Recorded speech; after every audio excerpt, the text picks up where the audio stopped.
ভারতীয় পণ্য নিষেধাজ্ঞায় তেমন কোনো প্রভাব পড়েনি পঞ্চগড়ের বাংলাবান্ধা স্থলবন্দরে।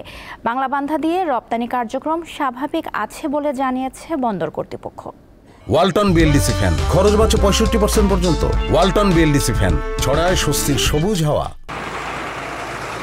পঞ্চগড়ের বাংলাবান্ধা স্থলবন্দর দিয়ে মূলত কাঁচামাল, আলু, জুস, জুট কাপড়, রানার মোটরসাইকেল ও ওষুধ সহ কিছু প্লাস্টিক পণ্য ভারতে রপ্তানি করা হয়। গত শনিবার ভারতের বাণিজ্য ও শিল্প মন্ত্রণালয়ের বৈদেশিক বাণিজ্য অধিদপ্তর এক বিবৃতিতে স্থলবন্দর দিয়ে বাংলাদেশ থেকে প্রক্রিয়াজাত খাদ্যপণ্য, তৈরি পোশাক, প্লাস্টিক পণ্য সহ ৬ ধরনের পণ্য আমদানিতে নিষেধাজ্ঞা দেয়। এর জেরে দেশের অন্যান্য স্থলবন্দরে প্রভাব পড়লেও বাংলাবান্ধা স্থলবন্দর অনেকটাই প্রভাবমুক্ত।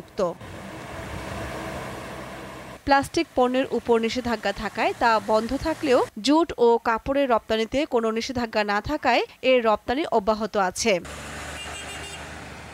বাংলাবান্ধা দিয়ে বেশি আমদানি হয় পাথর। দাম বেশি থাকায় বেশ কিছুদিন ধরে ভারত থেকে পাথর আমদানি বন্ধ রয়েছে। প্রবলেম হয়েছে ইন্ডিয়া যে নিষেধাজ্ঞা জারি করছে তার ফলে বাংলাদেশের এই বর্ডারে তেমন কোনো প্রভাব পড়ে নাই, কারণ এখান থেকে নেপাল এবং ভুটানে যেটা ছিল ওটা স্বাভাবিকভাবেই পণ্য আমদানি রপ্তানি হচ্ছে কন্টিনিউ। 17 মে ভারত যে একটা প্রজ্ঞাপন জারি করেছে সেই প্রজ্ঞাপনের প্রভাব বাংলাবান্ধা পড়ে নাই।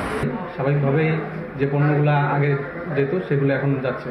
তো এখন পর্যন্ত আমরা দেখতে পাচ্ছি যে বাংলাবান্ধা স্থলবন্দরে রপ্তানি এবং আমদানি দুটি স্বাভাবিক রয়েছে। এই বন্দর দিয়ে কাঁচামাল জাতীয় পণ্য রপ্তানি স্বাভাবিক রয়েছে। পলিস্টার ও কটন জুট রপ্তানিও অব্যাহত আছে। আমাদের এখান থেকে ভারতে যে পণ্যগুলো যায় তার মধ্যে প্রধান হচ্ছে কটন র্যাক্স এবং পলিয়েস্টার গ্রানুলস।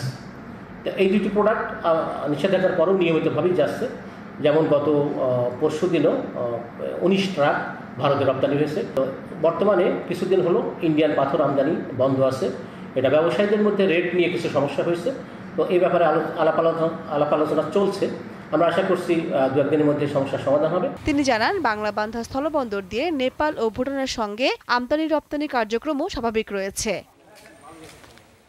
দীপ্ত, বার্তা কক্ষ।